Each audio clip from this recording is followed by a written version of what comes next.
श्री स्वामी समर्थ. स्वामी महाराज तुमच्या सर्व चांगल्या इच्छा पूर्ण करो ही स्वामींच्या चरणी प्रार्थना करते आणि आजच्या या नवीन व्हिडिओला सुरुवात करते. पण त्या अगोदर चॅनलवरती नवीन असाल तर सबस्क्राईब करा आणि शेजारील बेल आयकॉनलाही प्रेस करा, म्हणजे माझ्या सर्व नवीन व्हिडिओचं नोटिफिकेशन तुम्हाला मिळेल आणि तुम्ही एक पण व्हिडिओ मिस करणार नाही. आज आहे 30 एप्रिल वार बुधवार आणि या दिवशी आलेली आहे अक्षय तृतीया. अक्षय तृतीया हा आपल्या हिंदू धर्मातील खूप महत्त्वाचा सण असतो. या दिवशी तुम्ही केलेले होम, हवन, दान, धर्म, पुण्य याचं जे फळ आहे तर ते अगणित तुम्हाला मिळत असतं. शाश्वत म्हणजेच अक्षय हे आपल्यासोबत राहत असतं.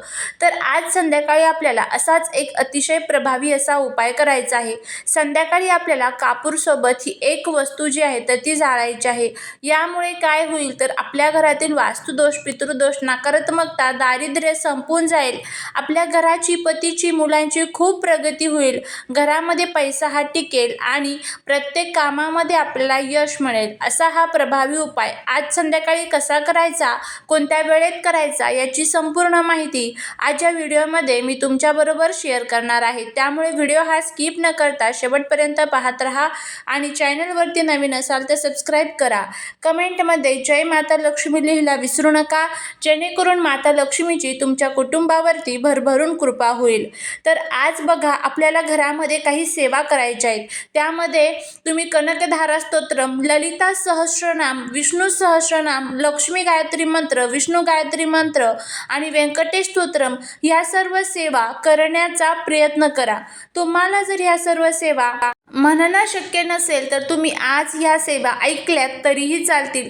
पण ह्या सेवेचे जे मंत्र असतात, स्तोत्र असतात, ज्यावेळेस ते आपल्या तोंडातून बाहेर पडतात त्यामुळे आपली वाचा तर सुधारतेच, पण त्याचबरोबर आपल्या घरातील ज्या काही वाईट शक्ती असतात तर त्या सर्व दूर होण्यासाठी मदत होत असते. दिवसभरामध्ये अगदी तुम्हाला दुपारी जमलं तुम्ही दुपारी करा, सकाळी असेल सकाळी, संध्याकाळी तुम्हाला ज्या वेळेत टाईम भेटेल त्या वेळेमध्ये तुम्ही ज्या सेवा सांगितलेल्या आहेत तर त्या करायच्या आहेत. कारण आजचा जो दिवस असतो या दिवशी कोणत्याही प्रकारच्या शुभ मुहूर्ताची गरज पडत नाही. आज आपल्याला ह्या सर्व सेवा जर केल्या तर माता लक्ष्मी आणि भगवान विष्णू आपल्यावरती नक्कीच प्रसन्न होतील. आपल्या पूर्वजांसाठी काही उपाय सांगितलेले आहेत तेही करण्याचा प्रयत्न करा, जेणेकरून घरातील जो काही पितृदोष आहे तर तो सुद्धा दूर होईल. आता बघा, आपण खूप कष्ट करतो, मेहनत करतो, पण तरीही त्या कष्टाचं, मेहनतीचं फळ मिळत नसेल. घरामध्ये आलेला पैसा हा घरामध्ये टिकत नसेल, सतत आजारपण, अडचणी, दुःख आणि संकटांमध्ये तो पैसा खर्च होऊन जात असेल, वाईट शक्ती घरामध्ये तुम्हाला आहे असं वाटत असेल, घरामध्ये वास्तुदोष, पितृदोष, नकारात्मकता थोडीफार तुम्हाला जाणवत असेल किंवा एखाद्या शत्रूचा त्रास, मग हा शत्रू तुमचा ओळखीचा असू शकतो किंवा अनोळखी असू शकतो, तर या शत्रूंचा त्रास तुम्हाला होत असेल, शत्रुपीडा, शत्रुबाधा, तर हे सर्व त्रास जर तुम्हाला होत असेल तर त्यासाठी आपल्याला ज्यावेळेस या पवित्र तिथी असतात या पवित्र तिथींवरती आपल्या हिंदू शास्त्रामध्ये, आपल्या ज्योतिषशास्त्रामध्ये काही असे प्रभावी उपाय सांगितले जातात. हेच उपाय जर आपण आपल्या घरामध्ये केले तर त्याचे खूप चांगले फायदे हे आपल्याला होत असतात. तर आता आपल्याला हा जो उपाय आहे तर तो कसा करायचा याची माहिती आपण घेणार आहोत. त्यामुळे जर तुम्हाला हा व्हिडिओ आवडला तर नक्कीच चॅनलला सबस्क्राईब करा आणि कमेंटमध्ये जय माता लक्ष्मी लिहायला अजिबात विसरू नका. ह्या उपायामुळे बघा, आपल्या घरामध्ये पैसा हा टिकेल आणि त्याचबरोबर घरामध्ये एकोपा राहत नसेल तर एकोपा राहील, सुख शांती राहील, घरातील भांडणे सुद्धा कमी होतील. आणि हे उपाय आपल्याला प्रत्येक वेळेस करायचे असतात, प्रत्येक तिथीला हे उपाय आपल्याला करायचे असतात. त्यावेळेसच आपल्याला त्याचे फायदे जे आहेत ते आपल्याला मिळत असतात. यासाठी संध्याकाळी तुम्ही हा उपाय 5 ते 7च्या दरम्यान केला तरीही चालेल. कारण ही जी काळ असते तर ती दोधुली बेला, म्हणजेच ज्या वेळेस 2 दिवस आणि रात्र ज्यावेळेस एकत्र येते, 2 वेळा ज्यावेळेस एकत्र येतात त्यावेळेस त्याला दोधुली बेला असं म्हटलं जातं. त्यामुळे तुम्हाला या कालावधीमध्ये जमत असेल तर अतिशय उत्तम, नसेल जमत तर रात्री 12 वाजेपर्यंत तुम्हाला हा जो उपाय आहे तर तो करायचा आहे. अगदी खूप साधा सोपा उपाय आहे, नक्की करून बघा, फायदा होईल. फक्त एक गोष्ट लक्षात ठेवा, जर घरामध्ये सुतक पिरियड्स असेल तर तुम्हाला हा उपाय करता येणार नाही. त्यानंतर महिला, पुरुष कोणी हा उपाय करू शकतं. फक्त इतरांना सांगायचं नाही की आपल्याला काय उपाय करायचा आहे, कारण लोकांच्या मनामध्ये मनामध्ये आपल्याबद्दल काय भावना असते हे आपल्यालाही माहीत नसतं आणि घरातील व्यक्तींनी सुद्धा उपाय करत असताना कोणीही रोकटोक करू नये, कारण मग त्याचे पाहिजे तसे फायदे हे आपल्याला होत नसतात. यासाठी तुम्हाला एक प्लेट घ्यायची आहे किंवा मग तुम्ही एखाद्या मातीच्या भांड्यामध्ये तुम्ही हे जे आता साहित्य सांगणार आहे तर ते ठेवू शकता. सर्वात प्रथम तुम्हाला कापूर हा लागणार आहे. कापूर ज्यावेळेस आपण घरामध्ये जाळतो त्यावेळेस एक सुगंध तर दरवळतोच, पण त्याचबरोबर घरातील ज्या दैवी शक्ती असतात तर त्याही जागृत होतात आणि इडापिडा नष्ट होत असतात. त्यामुळे थोडासा कापूर तुम्हाला घ्यायचा आहे आणि तुम्हाला इथे ज्या 2 वस्तू लागणार आहेत त्यामध्ये सर्वात पहिली वस्तू जी आहे तर ते म्हणजे गौरी. गाईच्या शेणापासून जी गौरी तयार केलेली असते तर ती इथे आपल्याला लागणार आहे.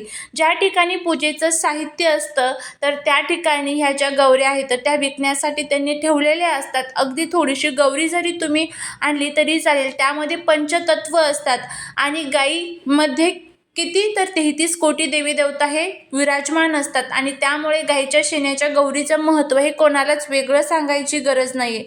त्यानंतर पुढची जी वस्तू आपल्याला लागणार आहे ते म्हणजे आपल्याला 5 बेलपत्र म्हणजेच बेलाची जी पानं आहेत ना तर ती आपल्याला घ्यायची आहेत. तुम्ही 5, 7, 11 तुम्हाला ज्या पद्धतीत घेता येईल त्या पद्धतीत घ्यायची, फक्त विषम संख्येमध्ये घ्यायची आहेत.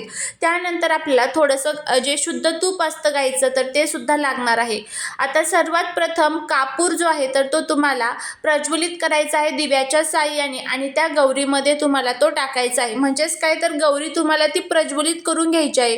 गौरी वाळलेली असते, थोडासा जास्तचा कापूर टाकला तर ती लगेच प्रज्वलित होते. 2 ते 3 वड्या त्यामध्ये कापूरच्या टाकायच्या, त्यावरनं थोडंसं तुम्हाला गाईचं तूप जे आहे तर ते टाकायचं आहे आणि त्यानंतर तुम्हाला देवघरासमोर छान आसन टाकून बसायचं आहे. एका प्लेटमध्ये तुम्हाला तूप घ्यायचं आहे. एका प्लेटमध्ये आपण जी बेलाची पानं आहे तर ती घ्यायची आहेत. व्यवस्थित स्वच्छ धुवून घ्यायची आहे, वाळवून घ्यायची म्हणजे पुसून वगैरे घ्यायची आहे. पाणी त्याला राहणार नाही याची काळजी घ्या.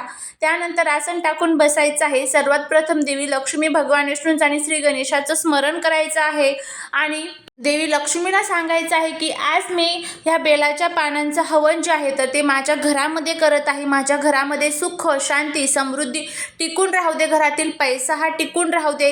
स्थायी लक्ष्मी मला प्राप्त होऊ दे. घरातील अप्राप्त लक्ष्मी मला जी आहे तर ती प्राप्त होऊ दे. अशी आपल्याला देवीला प्रार्थना करायची आणि काही चुकलं बुकलं तर क्षमा कर अशी आपल्याला तिथे क्षमा प्रार्थनासुद्धा मागायची आहे. त्यानंतर पहिलं जे बेलाचं पान आहे तर ते हातामध्ये घ्यायचं. गौरी ही पेटलेली असावी हे लक्षात ठेवा.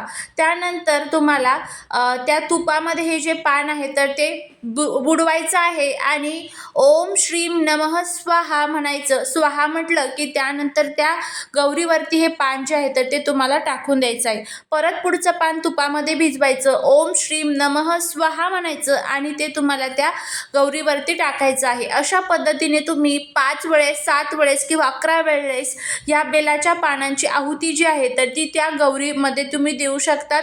एक प्रकारचं तुमचं हे हवनसुद्धा होणार आहे आणि याचं जे पुण्य आहे तर ते शाश्वत आपल्यासोबत राहणार आहे. तर अशा पद्धतीने आपल्याला हा उपाय करायचा आहे. त्यानंतर थोडं थोडं मध्ये तुम्ही तूप त्यामध्ये टाकू शकता जेणेकरून ती गौरी जी आहे तर ती पेटलेली राहील. त्याचबरोबर कापूरसुद्धा तुम्ही मध्ये मध्ये थोडासा टाकू शकता. तर अशा पद्धतीने हा उपाय जो आहे तर तो करण्याचा प्रयत्न करा.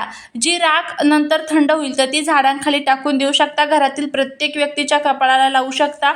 तर अशा पद्धतीने हा उपाय करा, नक्कीच तुम्हाला त्याचा फायदा होईल. झालेली सेवा ही महाराजांच्या चरणी रुजू करते.